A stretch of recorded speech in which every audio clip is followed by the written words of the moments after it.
Hello, ladies and gentlemen. Welcome to the show. Listen, tonight, just going to talk sense to you guys for a few minutes. You know, if you see long distance runners, in a race, say it's a 26-mile marathon, the hardest part of that race is the last quarter mile. And the hardest part of the last quarter mile is crossing the finish line. Generally, they're so exhausted, they actually have to lean over frontwards with their hands on their knees, gasping for air. They're so exhausted at the end. This is nothing less than a race. And our race right now is against the money manipulators in the system who have over-leveraged the system and controlled all of the markets. There's very limited places to escape basically the money traps that they are creating for us. All these wealth management products, these financial assets that are actually products of underlying derivative products, which are actually products of underlying derivative products yet. At the very bottom of all that, I mean, it's a giant heap of nothingness. They've created money from debt. Debt's become an asset. And of course, it's all reliant upon chains of debt that are linked together with other chains of other banks who have lent this other bank money, and countries who have lent that doesn't have any money. They borrow money to lend money to a different country which lends money, and then they sell all of their to make even more money out of nothing. They sell all of these treasuries, all these different countries, like Italian bonds and bonds from all these, and the whole thing is growing into an enormous mess. Well, it wants to pop. All the asset bubbles and real estate and everything else, all of it wants to pop. And, getting down to the basics of what it really reminds me of, when I was younger, I got this huge furnace in my woodworking shop. I mean, the thing, it's an enormous cast iron furnace that I hauled out from a guy who's getting rid of it. And the thing weighs about 1,000 pounds. It's got a firebox that's like 6 feet long.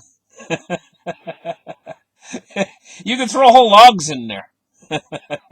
You can throw a whole big oak tree in there, and it'll burn. It'll put out 500,000 BTUs. The thing. It's an enormous furnace. Anyway, one night I had it full of old pieces of fencing or whatever I had burning in there. Whole stove full of wood. And my hammer broke. I was working upstairs, so I just tried it downstairs and threw the hammer and all, hammerhead and all, into the furnace. Now, if I'd reached in right then, or tried to find it again with all that other wood in there, you'd never find it. And it appeared, except for the head, it appeared like the other wood that was in the stove. Well, that's the way gold's fitting into this market. Gold, silver, cryptocurrencies are fitting into this market. They're like the wood in there with a whole bunch of other wood. And they're being priced with the same manipulating values that they're pricing everything else right now. But what's going to happen is all of that other stuff, just like the wood in the furnace, all that other stuff's going to burn up suddenly because it's all created from nothing. My sincere hope is, I've listened to a number of other opinions on this subject, men that are been in the financial industry longer than me.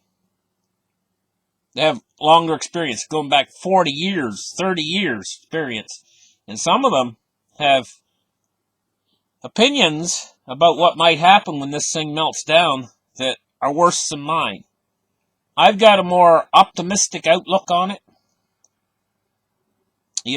but it is going to melt down. And the reason why is we've reached a point, an inflection point in history, where the debt is going vertical right now, and it's not sustainable. The Fed in what they're trying to do. None of it's sustainable, so it's all going to melt down. And when it melts down, they're gonna have to prop it back up with cheap funny money, and they're going to create a hyperinflation as a result. And that hyperinflation, all these financial assets, it's going to be like they're all burning because their value of what you can buy, what you can purchase with them, is going to go to its intrinsic value, which is zero. Yeah, they're going to pay everything off in cheap printed funny money. So the opposite direction of that is to let it all deflate. And that's worse. That's even worse. They're not going to do that because if you can imagine in your mind that they wouldn't be able to pay the Social Security checks anymore if they let it deflate. And they're not going to have hundreds of thousands of senior citizens marching on Washington. Ain't going to happen. They ain't going to let it happen. So the only route to go is just to print and print and print and print and print and satisfy all those Social Security people. But what they can purchase with those Social Security checks is going to be less and less and less and less. And the same thing with all these other financial assets. Same thing's going to happen.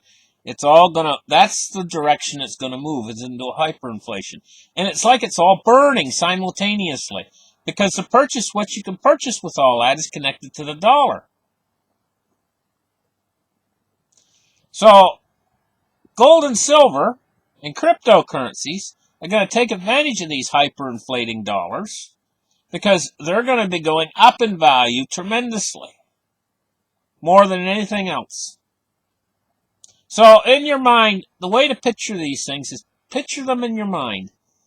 Picture gold and silver and cryptocurrencies are on an elevator that's going up to the penthouse.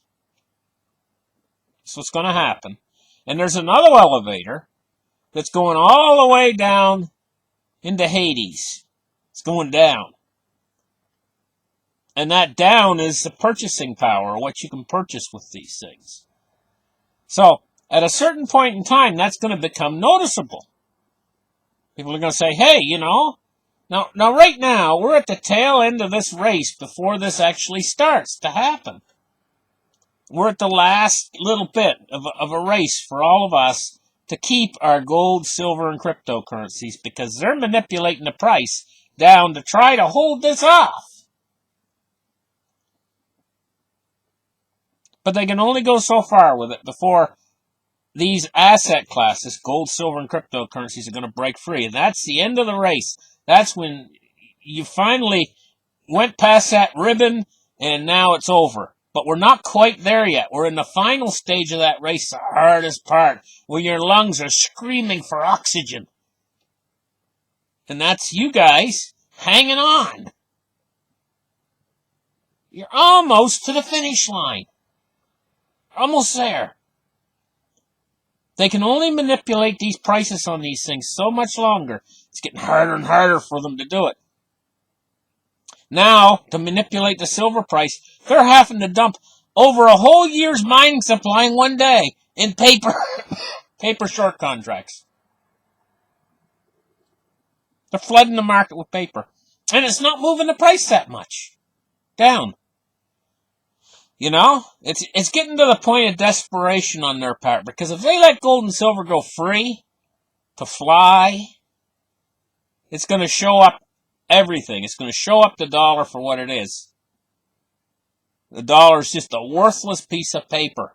And it's not even that anymore. Now it's just digits on a computer screen that they can print to infinity at the push of a button.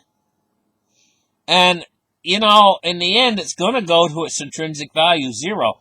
But on the way, once we cross that line, when they lose control over gold and silver, I think they're going to lose control over the cryptos too. So I think the mark is coming up in the very near future when they're going to lose control over the prices of these asset classes. And the sky's the limit, guys. You don't want to be in paper at that point in time. So I want to give you guys a little bit of encouragement, because this is the hardest part we're going through right now. This is the tail end. This is the part where you get discouraged because you see them manipulating the price downwards. Yes, they are able to manipulate the markets. They're doing it right now. All the markets are being manipulated right now. And these markets eventually are going to find fair market value. And, I hate to think what's going to happen in the near future. This whole thing could melt down into an unbelievably bad mess. They've distorted everything so bad for such a long period of time, guys. It's getting sickening in the end what they're actually doing. The distortions in the marketplace are getting sickening. And all these financial products that they're creating from nothing, linked to nothing, derivative financial systems. They're a terrible thing. They derive their value. A lot of them are just swaps and bets. It's like a gambling casino, for big money. They've built up over $2 quadrillion worth of these products, but that's a nominal value. Deutsche Bank alone has over $45 trillion worth of these products. But when you boil them down, not their nominal value, but you come down to the real value of what they are, nobody knows. But it'd be less than 45 trillion. It might be 60 billion, it might be 120 billion. Deutsche Bank's derivatives book, when it finally boils down, but it's still big numbers. You got all this stuff going on within the financial system, like France lending Italy money that they don't have, and then if Italy can't pay France back, France is in trouble. France is already in trouble. People in France are upset. People all over the world are upset. People in Italy are upset. People in every country on earth practically right now are upset. They know something's going on. They can feel it in their gut. And they're disturbed by what's going on, but they don't know what to do about it, because the leaders that are in control are supposed to have control over this situation, but they can see that something's going to break down in the whole thing, and they just don't know exactly what our future's going to be. And this is why there's so many people preparing now. I don't know, guys. This year coming up, 2020, could be a major turbulent year. Look, if I was an airplane pilot right now and you guys were all in the back, I would be over the loudspeaker right now saying, buckle up, guys. We're going through some turbulence up ahead. So you guys have a great day, Give me a thumbs up. And we'll catch you guys in the next video. Bye-bye.